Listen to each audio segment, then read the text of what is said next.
Hello, welcome to YOLO Crypto. Today is Sunday, March 2nd. And today we're going to talk about oracles and Bitcoin. So we're going to go into what are oracles. I'm going to give you some examples. Damn, my hair is looking fucking crazy. Um, and basically, oracles are going to is what is going to allow like NFTs to be on Bitcoin and allow some like sports betting contracts to be on Bitcoin. Essentially, what oracles do is they're going to take real world data and send them into the blockchain. There's a few different ways to do that, and it's been enhanced over the years in terms of like efficiency and security. We're going to talk about that stuff, so let's get into it. And you're gonna see like one thing. This is a picture of oracles that AI gave me. I can't really explain to you because but these are with like oracles over here. This is me right here in a little ice fishing hut. No, I don't know.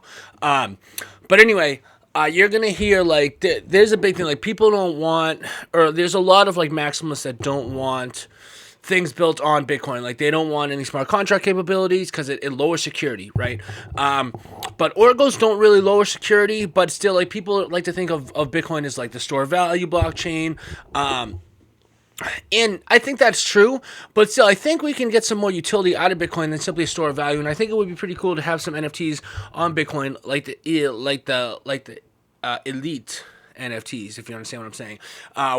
YOLO Crypto's gonna be having an NFT and a DAO project that's gonna be coming out, and maybe that'll be on Bitcoin. That I don't know. We're still in the early stages of developing the product.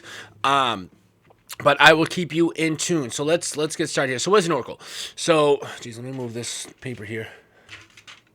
So in ancient Greece, an oracle was a person, or medium through which gods communicate knowledge about future events. Okay, ooh, and that's essentially what it is, right? An oracle is the godlike creature which would transcend information into the blockchain. Okay, an oracle is a service that connects blockchains with real world data, enabling smart contracts to execute based on external information. Okay, since blockchains are isolated from the outside world to maintain security. Okay, now we're going. Blockchain is Web 3.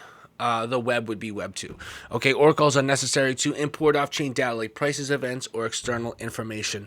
Okay, but the word oracle in its origin goes back many, many, many moons. Okay, and we'll be going to the moon, right? See what I did there? Um, so oracles and Bitcoin, the challenge. As I said, like this doesn't really get into like a lot of people don't want utility on Bitcoin other than like the store of value thing, but let's see what this says here. So unlike Ethereum or other smart contract platforms, Bitcoin's scripting language is quite limited. This makes it challenging to directly interact with external data because of this. The rise of Bitcoin ordinals, a way to inscribe NFTs directly on Bitcoin's blockchain by attaching data to Satoshis. Okay, and a Satoshi is a 1/1,000,000th of a Bitcoin. Is growing the need to verify and interact with off-chain data. Okay, so this is why you're seeing like upgrades like the taproot upgrade, and some other ones that are really trying to maintain security is the biggest thing with Bitcoin.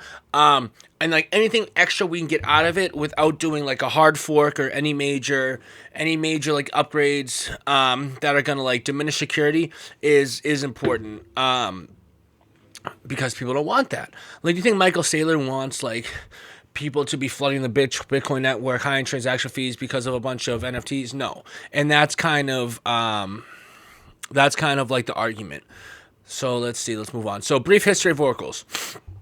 So bear with me through this. There's some definitions that we'll explain, but let's try to make it through this thing here. So in 2009, Satoshi Nakamoto's Bitcoin introduced a decentralized way to transfer value, but it lacked a method to incorporate external data directly, and this emerges the oracle problem.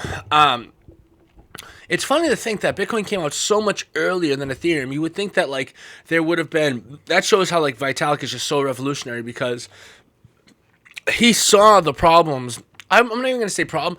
Like, Bitcoin came out and it was like a store value, peer-to-peer transactions, and peer-to-peer can be anybody, can be a bank, can be a country, can be a person. But he saw more utility. He saw the potential for more utility through other chains. Okay, and I agree with the notion of like let's leave Bitcoin alone and use other chains like Ethereum or Solana for smart contract capability stuff.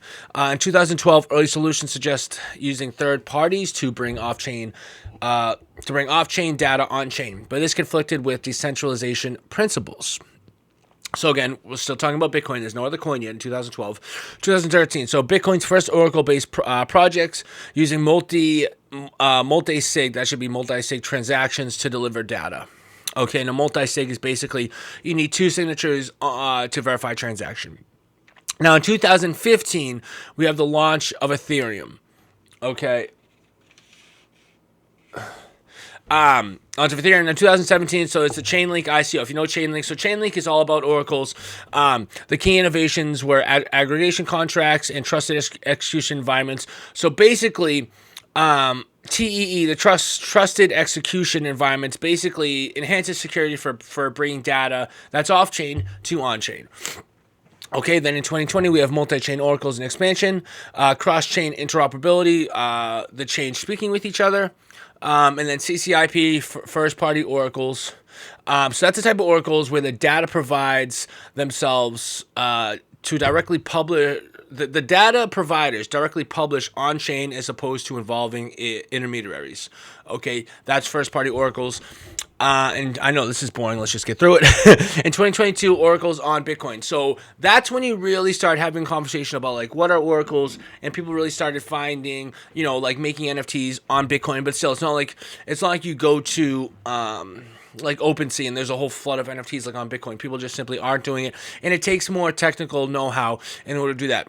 So oracles on Bitcoin use case would be NFTs. Then we have discrete log contracts. That's a type of smart contract designed to enable private and secure financial agreements on networks like Bitcoin. Okay, and then we have the taproot upgrade in 2021. So this enhances privacy, efficiency, and smart contract capabilities on the Bitcoin network by optimizing how transactions are processed and verified. Then in 2023, we have privacy-preserving oracles and zero knowledge proofs. Goddamn. So that's a cryptographic method that allows one party to prove to another party that a statement is true without giving any other information. Okay, so it's protecting security. Now, let's move on. We got through that. So how oracles work on Bitcoin? Okay, now this is like a very simple way to explain it. So an oracle collects data from external sources. Okay, now that might be like the weather. That might be like the result of a game, like a football game. That could be the price movement of Bitcoin. Okay, well not necessarily that, but the price movement of a commodity. Okay.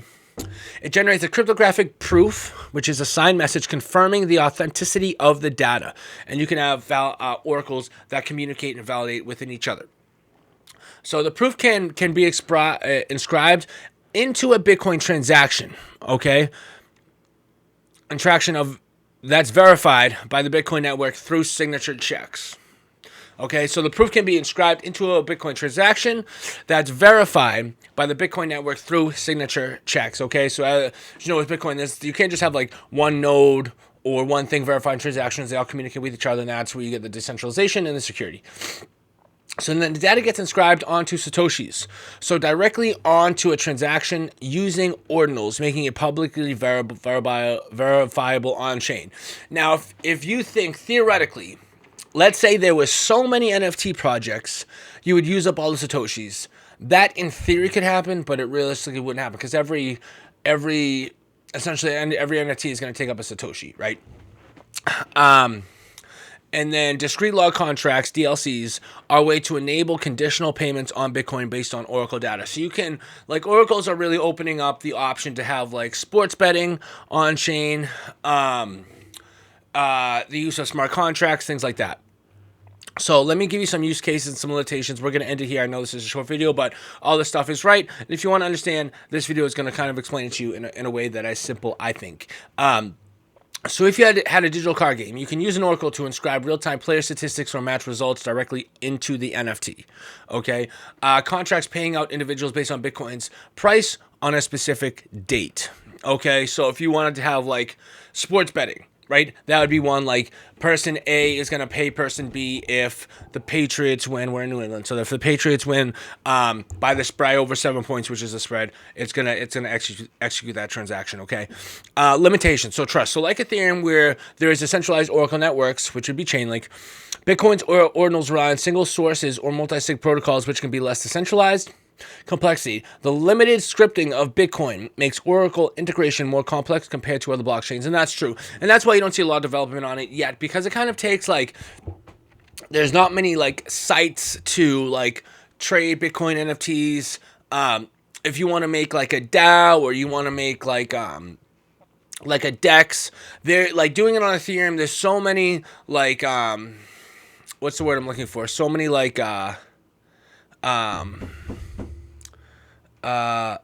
templates, so many templates to use, and it's just not that way with Bitcoin, okay? And a lot of that is because people simply don't want it. There's a lot of like Bitcoin maximalists that don't want anything on Bitcoin other than like the store value aspect, okay? That's the video I have for you. If you made it through this far, I appreciate it. I'm doing videos on cryptocurrency. If you like the videos, just hit the like button, or hit the subscribe button rather. That would help me more, actually. And I hope to see you in the next one, okay? Thank you so much.